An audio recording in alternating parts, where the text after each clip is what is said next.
I just got done watching Ryan here, and I just got done watching the Dryden 311. I just got done watching the first of the Dover doubleheader. There we go.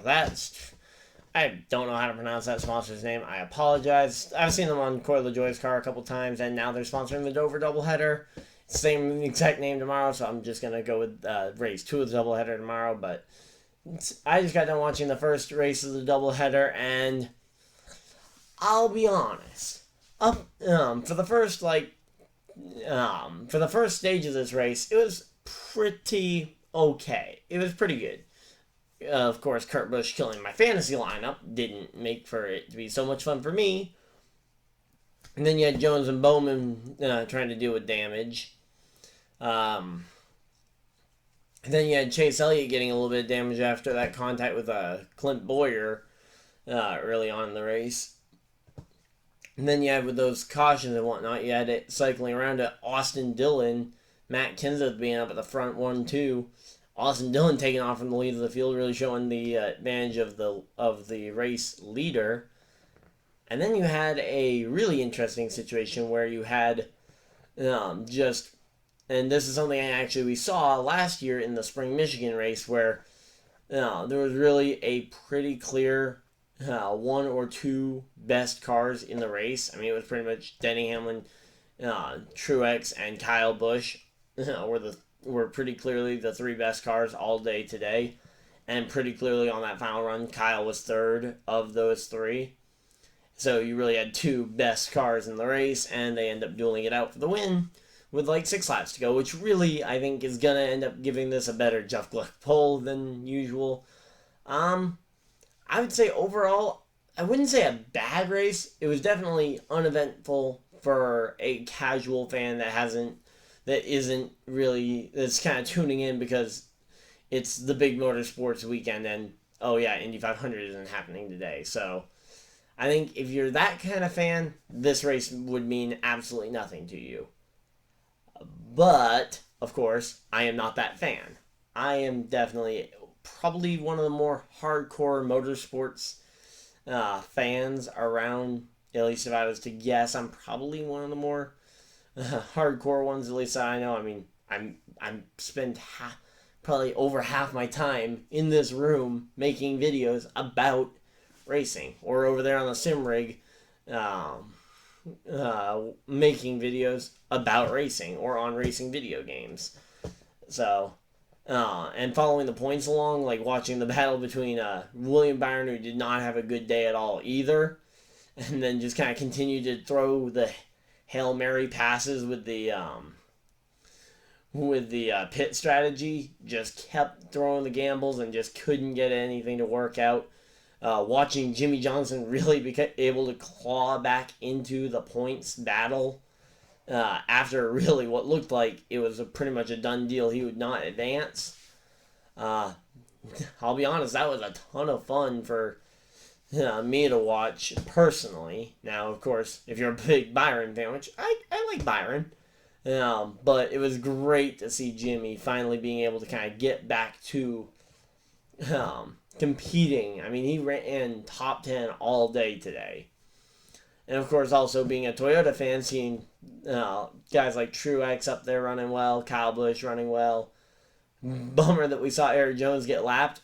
And kind of a similar thing to Ricky Stenhouse Jr. last year. Well, yes, he got lapped while his other teammates were running solidly in the top 5.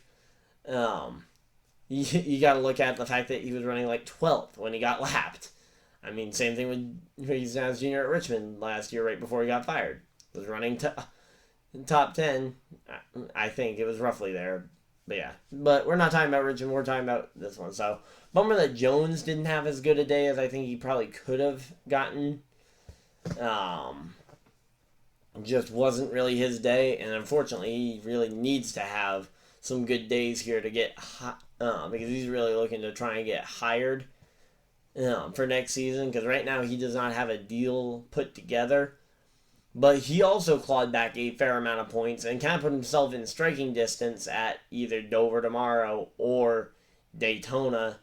Because, of course, that's still the big drama thing, is next week, Saturday evening, a Daytona race.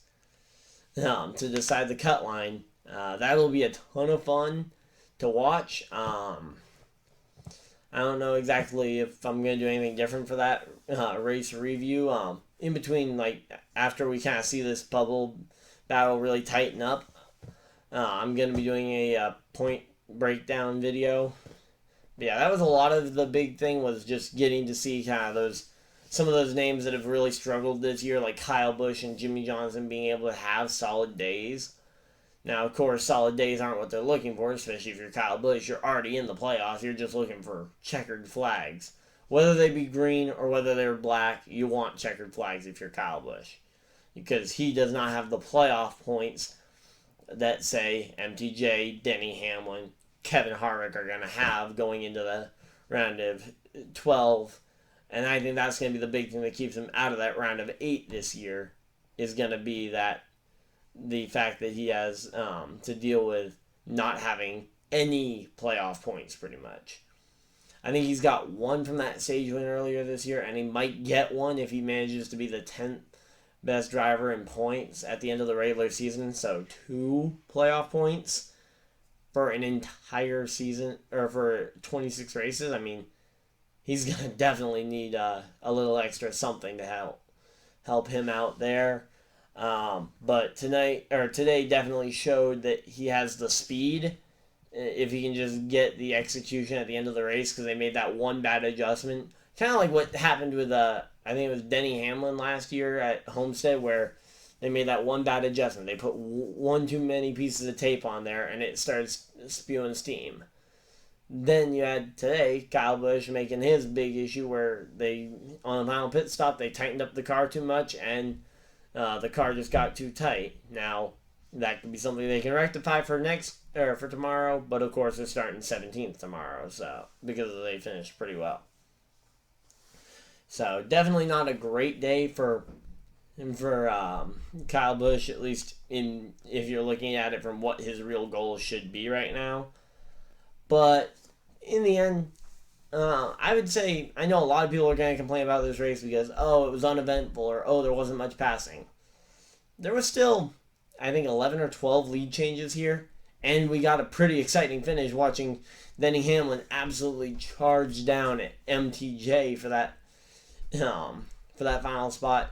Now, sure, Denny did sweep the day, but I think he also had the best car. I mean, he was also the driver that ran down Austin Dillon when Austin Dillon had that 5-second lead on the field, or whatever he had in the middle of this race. So, in the end, I'd say it was definitely a below average race if you're looking at racetracks as a whole, but I feel like Dover has kind of been on the edge of that, like right around the middle point of racetracks anyway. Despite being essentially a bigger size Bristol, it just has never really had that. Now maybe they try the PJ1 that Bristol's done the last several years, where they put the PJ1 in that second or third lane to try and help the grip over the course of 400, 500 laps. Maybe they try that and find something, but as of right now, I would say Dover, not a great track. But I would say this race, I'd give it like a 60-ish on like a grading scale, which is barely a D, which would not be great in any sense. Or actually, that might be even an F, but still. But in terms of, I think it's more the racetrack that held it back than actually being a bad race overall. Like, I think it was more the track holding it back, because this track just is fairly hard to pass, and also the lack of yellows to really bunch up the field, because I feel like this is something a lot of people forget, is that restarts are the most exciting part of a race. Sure, you don't want to see the cars torn up, and you want to see the best driver win the race. I feel like the best driver did win this race. But, of course, the exciting points are when you get those restarts and everybody stands up on their feet at the track. Although no one was allowed at the track today. But I've even found myself standing up in the living room watching these races occasionally on these restarts, especially with this package. And also, package isn't to blame today because they were running the 750 low downforce package for the short track, so can't really blame the short track pack. Well, I guess you can blame the short track package, but that's the high downforce or the high horsepower, low downforce that everybody's been begging for. So, um, yeah, really, it was just kind of an odd race because there wasn't much happening for a casual fan that just likes to see action, action, action until those final 6 laps and for the first like stage. But then in the and I'll say this as well. I feel like for these shortened races, they make this second stage way too long. Like, why was the first stage of this having a comp caution at lap 20 or lap 25, and then having the stage caution at lap 70? Why do that if your second stage is going to be no comp caution from essentially lap 1 of the stage to lap like 115, I think they did for the second stage, which is much longer. I mean, I feel like that just kind of encouraged a long, drawn-out style of racing because that put a lot of cars a lap down before the end of the stage, and then everybody needed to pit as well at the end of that second stage. So, yeah, I feel like the format with the stages being wonky like that hurt this Dover race, and the track as well being kind of the other main takeaway.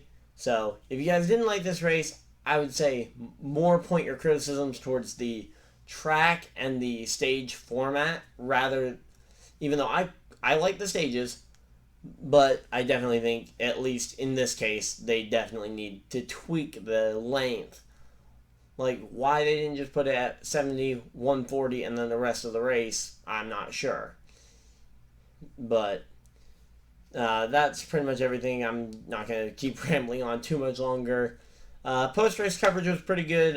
Jimmy Johnson now 3 points above the cut line. Is going to be fun to watch Byron try and make that up tomorrow with a fresh race car. Because supposedly he also had some damage on the race car, which is why he was so off pace. But yeah, that's pretty much all here from me. This has been Ryan Dyer with Running with the Pack. Hopefully you guys have enjoyed. If you guys did, remember to hit the subscribe, hit the like button, subscribe if you guys are new so you guys never miss an episode. I do these types of videos at least one, I'm trying for at least once a week with race reviews, and then also some other silly season type of videos as well along with it. So subscribe so you guys don't miss an episode, and that's pretty much it. Let me know your guys' thoughts down in the comments section, and hopefully you guys had enjoyed the video. I'll see you guys in the next video, live stream, or whatever you decide to do with the rest of your day. Have a great day, everybody. See you guys tomorrow. Goodbye.